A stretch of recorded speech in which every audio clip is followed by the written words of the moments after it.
Okay, we are here, we're ready, we're grateful and thankful for all of you. And we are here Bible study for Wednesday night. We're grateful and thankful to be here this evening. We're blessed on Wednesday night for our Bible study in Ecclesiastes.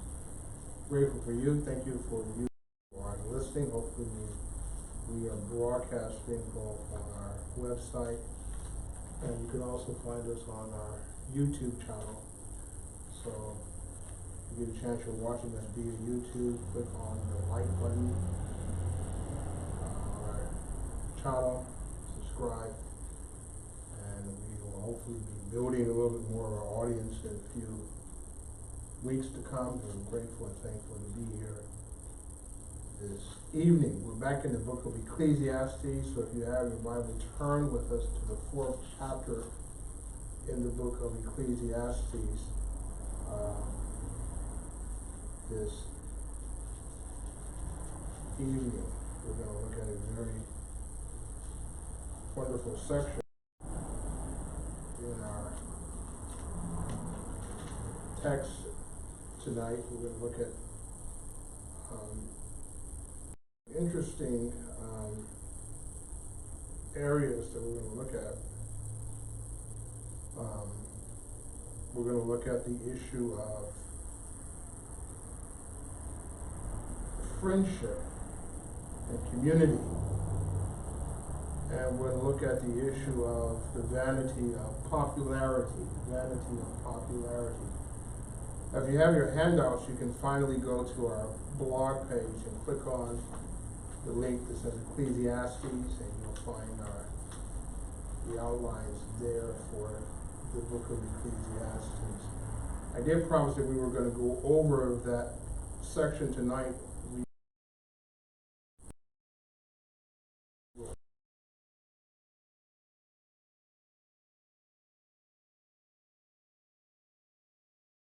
Maybe your outline, but continue to work on those, and we're going to go over them.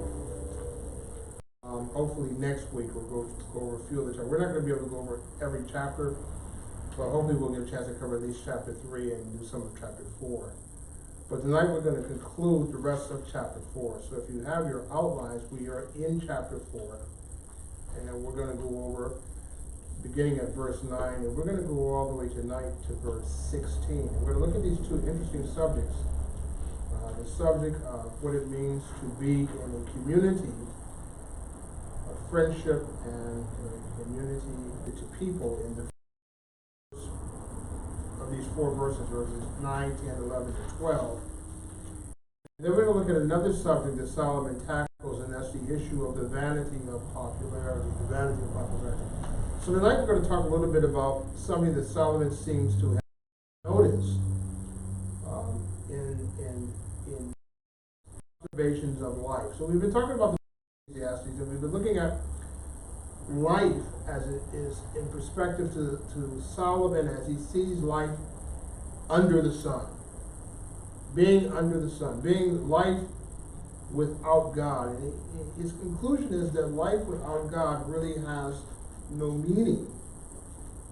But he brings you to this perspective from looking at it in a standpoint of seeing what life is about. And he's examined all these areas of life as he's looking at it through the book of Ecclesiastes. And tonight we're going to look at a very interesting subject. It's a very important subject in terms of our and our mental health, and just the aspect of community. California is a very unique place, and it's unique in the sense that it is controlled in government, kind of like one side. One side controls the entirety of the government of California. California is primarily a liberal state. So those of you who are listening to me out of the state of California, California is unique in that all of the government is liberal. So it doesn't have a perspective of seeing two different sides to how something operates. It has one particular side, and so it functions in that way. One of the areas in which it has failed is any aspect of what we have in California is a great problem of homelessness. Homelessness is a huge problem. And homelessness is really a great issue that has to do with, of course, has to do with some aspects of housing, but the great deal of people who are homeless are mentally ill. And one thing you're constantly seeing with people who are dealing with mental illness is the isolation or the separation that they are from their friends and from a community of people. And the reality of how important it is to be connected to people. And mental illness is a very interesting thing. When people are often suffering with some form of mental illness, it's an area of isolation that they're a part of. And isolation is always a struggle for many people, being isolated, being separated from people. And Solomon has, in this section, has drawn something that's very, very significant as he's seen the importance of what it means to be connected with people. And in the 4th chapter, in the 9th verse, we're going to look at a few verses that draws us into what he's observed about the issue of having friends, having good connections, having a community of people. Being a community is very important. We've been talking about throughout the news, they've been talking about immigration. And you think of a person who's immigrating to a new culture or a new land, they often are isolated. They're trying to find people who think like them or eat the same foods or are part of the same culture. And so being a part of someone or being connected to someone is very, very important. In fact, being isolated is not good at all. You know, it's not a good thing not having friends, or not having any community, or not having connection. And I think this is a very important point that the church could definitely be a contributing factor in the world that we live in. The Bible has always taught that we're to be together as a community of people. The Bible has always said it's not good for man to be alone. You know, we talk about that in the book of Genesis. Hebrews in the 10th chapter, 24th and 21st verses talks about how that we are not to neglect the meeting together, the coming together as a community, the coming together as a group. It says, let's consider to stir each other up, that we come together, not neglecting the fellowship of believers, that we are connected as a body of believers. And Solomon has seen this about us being a body of believers in the book of Romans being one. But Solomon has also recognized the great importance of the issue of friendship. So this is one of the things he's captured as he has looked at this subject of life under the sun. What does it mean to have a friend? What does it mean to be connected to friendships? I was reading an article today, they were talking about dementia and Alzheimer's, and they were saying one of the ways in which it helps your brain stimulate is the aspect of your friendships and meeting new friends and building an area of connecting with people that helps the frontal aspect of the brain connect, and it allows the brain to exercise in that process of friendship. So Solomon has seen this. He has looked at this particular aspect, and he has seen with life under the sun the importance of friendship. An article that they had in Psychology Today talked about earlier in February, an article of how a huge problem of loneliness is in the United States, that people are suffering directly from loneliness. It's a huge problem. A lot of people being by themselves. Says that loneliness affects almost half of American adults. And so this is a serious problem. And Solomon's going to address it, and we'll look at it tonight as he sees a very important factor in the value of community and the value of what it means to be a friend. And the first thing he said in verse 9, I'm going to read that for you. I'm going to read that one. It says, 2 are better than 1, because they have a good reward for the labor. And so one of the ways he directs the aspect of friendship is he sees friendship or connecting with people is a great benefit in terms of your prosperity. You're being able to connect with people. You're being able to pool your resources for labor, pool your resources for wealth. So friendship he sees, first and foremost, he says, than one. But that's the only thing that he for that particular. He sees the value in pooling together and coming together as friends. Remember, I was talking to some people from who came over here from Vietnam, and they had their family coming together. Their family came over there, and the whole family was living in an apartment. They had a bunch of people living in an apartment and sleeping on the floor. And their mentality is the family comes together, and as they build and get resources, they're able to help that family move out.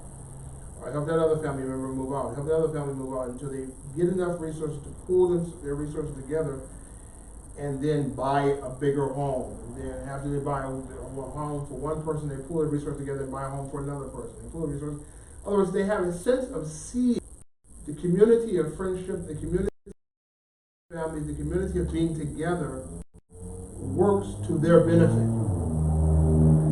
And so the Bible has always talked about us as a community of people, that we are to see ourselves as having love for another. Christ talks about that. This is how you people will know that you're my disciples if you have love one for another. So that's vitally important. And Solomon introduces us to that in the 9th verse, saying two are better than one, and because they have a good reward for their labor. So he sees the aspect of community and friendship and connecting with people as benefiting a person financially. But let's look somewhere else that he sees the value of community and the value of connecting with people for another reason. Let's look at this in verse 10. Someone read for us verse 10. What does it say? For if they fall, one will lift up his companion. Woe to him who is alone when he falls, for he has no one to help him. Okay, and that's a good point that Solomon makes there. Okay, what do you think is one of the issues that he's making in this particular point?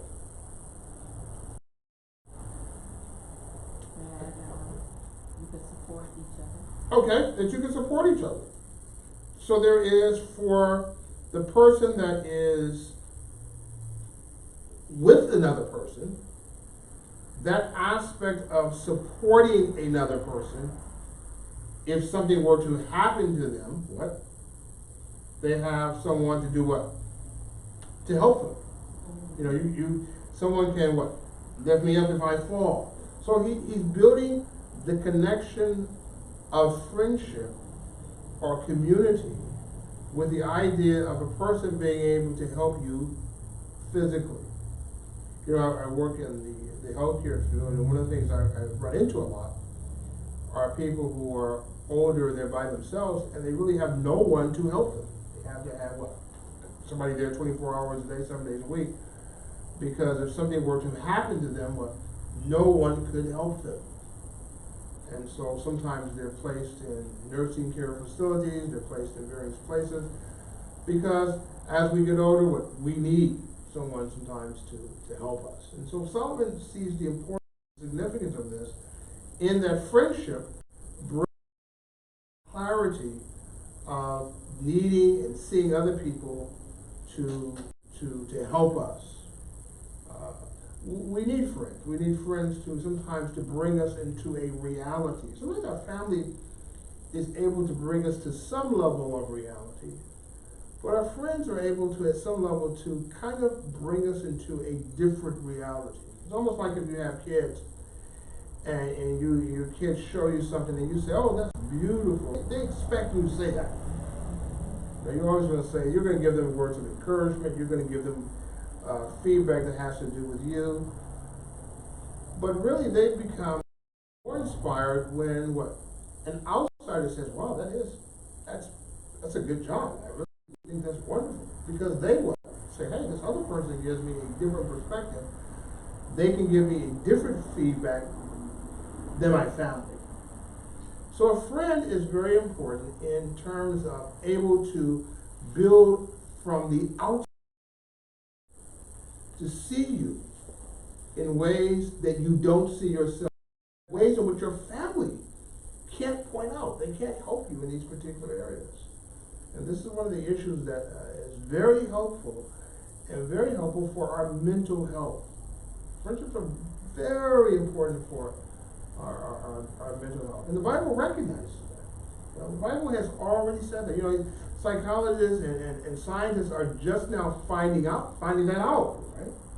Here's thousands of years ago, God has already told people that friendships are vitally important for the mental health and the mental well-being of the human mind. The human mind functions very well in building and connecting friendships with people that are just not our family, but with also other people that kind of help us. And this is the physical part of it. And this is the physical part of this Solomon says. If a person falls, another person can help them. He has a companion, another person can help him. And this is another aspect that he brings, the clarity and the importance of friendship. And the importance of why that is significant, especially in a culture today where more and more people are becoming kind of by themselves. Western idea or Western individualism that has been practiced and preached in the Western world is a very odd concept according to Scripture. You know, in America we have this odd idea of rugged individual. Well, the Bible doesn't know anything about that. The Bible sees people as always being connected in some form of community. God has always seen human beings as connected in some form of community. American culture has built some form of people by themselves and being isolated. That's always been a very unhealthy functioning for human beings. People were always into some aspect of being in a community with people. This is very helpful for us. And helpful for us to, even as we get older, to make friends. It gets difficult. When you get older, it gets more and more difficult to make friends. But it's something that you have to be active in building our minds in those connecting points and connecting with people, connecting with our family, connecting with our friends. And Solomon sees that. Solomon sees that. And science is just now catching up with that. Here's something that Solomon had predicted thousands of years ago, and scientists are just now picking up the beauty and the benefit and the value of what it means to be in some form of community. It even draws a little bit deeper aspect as we see community in verse 11 in terms of our another physical aspect. It says what? Verse 11, so I want to read that together. Again, if two lie down together, they will keep warm. But how can one be warm alone? So here's another practical aspect that Solomon brings to the picture. It says what if two lie down together, they're able to keep each other warm. But if you're by yourself, you need from that other person. So here is another aspect of the physical that he's pointing out, the physical value of being in some form of community. And this is another example that Solomon is bringing out. He's giving the example of what? An aspect of labor. Here's an aspect of our health care. He talks about we help each other, aspect of our intimacy, our closeness with other people. All this is drawn into the importance of what it means to be in a connecting point of community with other people. Very important, very valuable. Sometimes it's hard for me. I have been in the process of connecting with other people, being able to connect with other people. Pastoral work is by nature a very introverted work. And so there has to be a proactive approach for me to actively move out and to be connected to. I told a story about therapists. There were two marriage and family therapists. both were psychologists, and what they were noticing is that they both were introverted. They both were introverted. They both liked being kind of by themselves. And that was, they both married with them, they both were introverts. And they said, we have to proactively move ourselves. We won't do it by nature. We have to force ourselves to move into communities of people, because we will, if you're just left up to ourselves, we will isolate. It says, both me and my husband, we proactively meet with people that we can connect with. We go to different groups, meet with people. So we have to do that. He said, we do that for our own health, because we know we will just sit down and isolate ourselves. So Solomon sees the importance, and this is very important, that he sees for this particular aspect of the value of friendship. Let's look at another thing also in verse 12, as he builds into another clarity of this issue of friendship. What does it say in verse 12? So one may be overpowered by another, two can withstand him, and a threefold cord is not quickly broken. So Solomon sees what? Basic common sense, right? Basic practical wisdom. He said, even if you're by yourself, you know, if you got somebody to help you, you know, if somebody who's attacking you, this two is is better than having you being by yourself. And three together is a stronger cord than just one. So here he talks about unity as it relates to what? Safety. Friendship as it relates to safety. Plain safe to be in a of people. I think it's safe, you know, physically, if something were to happen to you. We have a thing we get on our phone. It's kind of a community app, and they tell you things that are going on in our neighborhood. And it talks about people posting things that happen to them, or watch out for this stranger, watch out for that stranger. So oftentimes there are women who write things on this app, and they say, somebody approached me when I was getting out of my car, or be safe, and here's a picture of this person. And it made me think about this lesson, how here is pointing out that the danger of what being by yourself, and that we need to be careful, because if you're by yourself, if you're two people, you can overpower another person. So here's another aspect of that's important in the aspect of friendship for our safety. So I think the safety aspect is safety in terms of someone harming us physically, safety in terms of someone messing with our mind mentally, safe being safe mentally, safe being physically, safe being spiritual. You know, this is a very significant thing for people to be a part of a group of people, a community of people, being connected to people. This is something that I encounter, and this is the reason why I'm on this a lot, is that I encounter it all the time. I encounter it all the time with people who should be in some form of community, that are helping people, that are connected to people, that these people have some form of community that they're a part of. Often people can say, nobody even knows that you're sick. Somebody's hurt, nobody even knows that they're hurt. And so it's vitally important for us to be active in the community, both actively and proactively. That means that this aspect of us finding out, wanting to be a part of something, sometimes we have to get out of our comfort zones. It's very uncomfortable sometimes to really to show yourself and to be vulnerable, and to really to be open and say, you know what, I need to be a part of something. I need to be, you know, I will be a part of doing something. I'm thinking about that now. I was thinking about how I want to begin to stimulate my mind more. I want to think of another language, to learn another language. I think that's really important for my brain. But this is a very important part here too, in helping us connect and communicate. And the value of friends. It's amazing Solomon saw this. It's amazing that he was able to sense this and just by just observing people and seeing how important it is with people.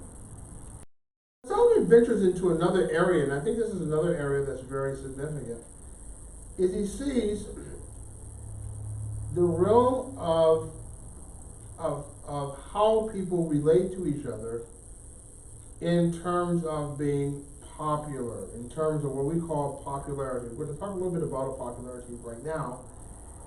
And what we mean by popularity is that people sometimes feel very empowered when they are popular, when they're well known. You know, one of the things that all we see with politicians is one of the great things that politicians want to do, they want to be popular. That's why they have a popular vote. They want people to see them. They want to be known.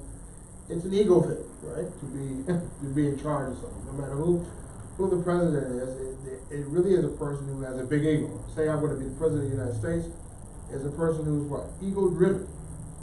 It's a person who's they're really into themselves, that they want to run or they want to be the leader or the president. And this is a issue of popularity.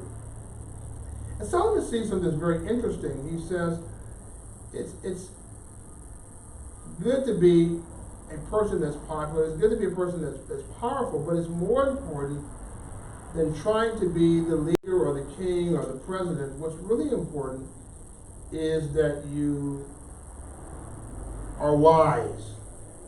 Wisdom is vitally important. You know, Solomon makes that choice. Remember, when he meets God and God says, you can have anything you want, and he tells what I need wisdom to lead your people. And so Solomon sees in this next verse the vast importance of wisdom, and he's going to compare it to the issue that is very, very significant today is being popular. You know, one of the main things that has happened in our world today is the issue of people wanting to be seen.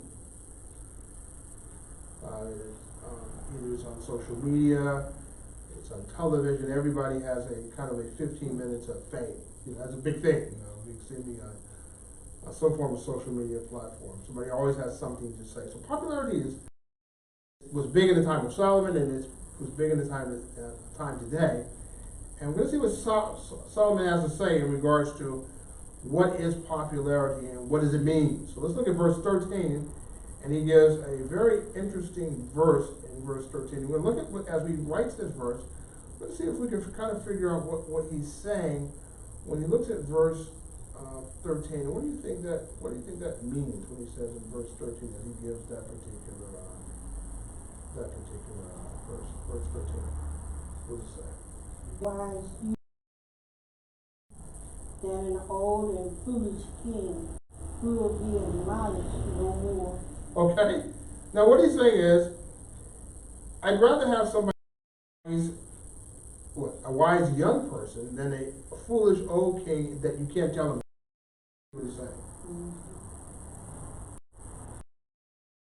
You can't tell anything to you. You can't give him any advice.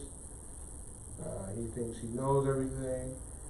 It's better to have someone who is wise and young, who is poor, but at least they have the idea of wisdom, rather than being a old foolish king that has what?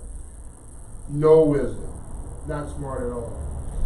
So that's an issue that he wants to address. Now, I think Solomon sees himself as being a king, but I think he also sees that there's a lot of people that are functioning in the world that he lives in, that are leaders, that are kings, that they too are very foolish. You know, when God called the Israelites into the Promised Land, and he told them that one day they would want a king, and he gave them instructions on how the king was to function, how the king was to live, how the king was the rule of God, that he was to live and to the kingship of God. Would God give him the God and the right way to function and to live as a king. Now, as you go through the Old Testament, you see that, of course, almost all the kings ignored God and pretty much did what they wanted to do, including Solomon. Solomon was very good at that, of ignoring God and doing what he wanted to do. But he does bring a very clear point of the wisdom that is needed in being a king. And he recognizes that here's a young guy who's poor, but yet he's wiser than an old king that doesn't want any kind of advice. And he gives an example, and he says, read that for us, he says what? For he come out of prison to be king, although he was born poor in his kingdom. I saw all the Okay. living. Now look at this in verse 13. Now what is that saying here? He says, I saw an example of what it means to be wise. And he gives an example. He says, I saw a young kid, and he came out of prison. He was poor, and he became a king. He became a king. He was a very interesting thing. So Solomon has a very keen sense of picking up these little details and putting it all together. This is a very good point he's making. I saw a young kid, he came out of prison, and he became a king. And what happened, verse 15? I saw all the living who walked under the sun. They were with the second youth who stands in his place. There were no end of all the people over Okay. whom he was made king. Now look at this very carefully. So he becomes king, right? Mhm. People see him. People follow him. He becomes their king. In other words, Solomon is saying he has a following of people. He's popular. He has all of these people that are doing what? Following him as king. You know, a politician sometimes has a great deal of popularity. He can be a popular president or a popular king or a popular prime minister. And a lot of people will follow him, a lot of people will get behind him. And that can happen with anybody. That's what Solomon is in essence saying. Whether you're popular, whether you're unpopular, whatever it is, you can get a lot of people that are going to follow you and come to your side, see you as a great king. But what happens in verse 16? What does it say? There was no end to all the people over whom he was made king. Yet those who come afterward will not rejoice in him. Surely this also is vanity and grasping for the wind. So it's pointing out a very significant thing that Solomon has noticed about power and about popularity. He also is drawing us into this understanding that popularity and being a leader and being in charge of it will one day end. It will one day end. And the people that are following him, he said, well, a lot of people followed him at first. That's basically what he's saying. And latter, somebody else comes, and they don't even recognize who the person was before him. All the legacy and all the power that a president or a king has, it actually, Solomon sees it as being vanity. Because somebody else is going to come, and they're not going to remember what you did, and then the people are going to forget what you did. They're going to move to someone else. Your popularity and your position as a king or a leader will one day fade. In other words, he's pointing clearly, things of this world, no matter what they are, will eventually fade away. Nobody will recognize it. Nobody will know who it is. Nobody will know. Nobody knows. You know, if I talked to a kid today and I asked that child, I would say to him, do you know who President Jimmy Carter was? I've never heard of Jimmy Carter. Do you know who President Ronald Reagan was? I've never heard of President Ronald Reagan. You know, the next generation, they don't know anything about the world before. They have no idea. They don't know what's going on. These things come and they go, and the popularity of people come and go. I was talking to some kids and I asked them if they know who the Beatles were. They go, I never even heard of the Beatles. I never heard of them. What are you talking about? So this is what Solomon is pointing out, the vanity. That's what he says. It's a useless concept to look at this world and see the things of this world, because this world is eventually passing away. So for the believer, our hope has never been. It's never been in this world. And we recognize that this world is in fact passing away. There's a world that is ending. There's a world that is moving on. There's a world that is going on by the wayside. The things, the television shows, the popularity, the things. things that we're wasting our energy and our time and our things pursuing, they are meaningless things that mean nothing to the average person in the years to come. So Solomon brings us into the conclusion that popularity, no matter how popular a person is, one day that popularity will fade. One day that popularity will end. One day that kingdom will come to an end. One day that power will come to an end. Because it's all then it's something that is eternal.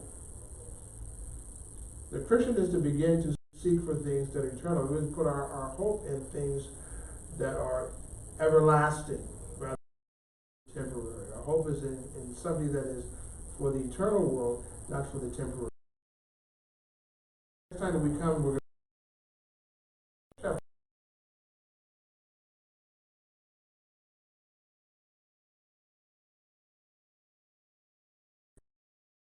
as Christians, we definitely need to be aware of that we're a part of in terms of keeping our word and making promises. So we're going to look at this is what Solomon begins to see as he sees life under the sun. He's going to look at that very important subject in chapter 5. But remember that what Solomon is observing in all of these chapters, he's showing what life is like under the sun. What life is like without God. What it means to be without God. And this is the world that we live in. We live in a world today that has where people have no purpose, they have no goals, they're just aimlessly going away and cry for them. Purpose for their lives, a meaning for life, a goal, a mission. But their lives are not wasted. And the meaning of their lives is brought to a purpose. It's brought to a purpose, fulfilling something. We have some role in which God has placed us to fulfill and to do and to be a part of and to be connected to and to help people in some capacity. But our lives as people are not just to be wasted. But to see our lives as making an impact in the world that we live in and an impact in the communities that we're part of, to link and to help each other as God has called us to be, to love as Christ said, to love one another. This is the great commandment. We talked about that last time in Sunday school in Ephesians. We are to have the gospel is to be in action, to show the transforming power of Christ in our lives, and that we are actively loving, actively being a part of, actively linking to each other and being a part of the community of the body of Christ. Any questions, any comments? Nothing else, let's pray. Father God, we thank you, Lord, for your word. Thank you for the power of your word. We pray that your word speaks to us, guides us, and keeps us, and helps us. Lead us, Lord, in a special way from us, Lord, as we depart in God's safety. In Jesus' name we do pray.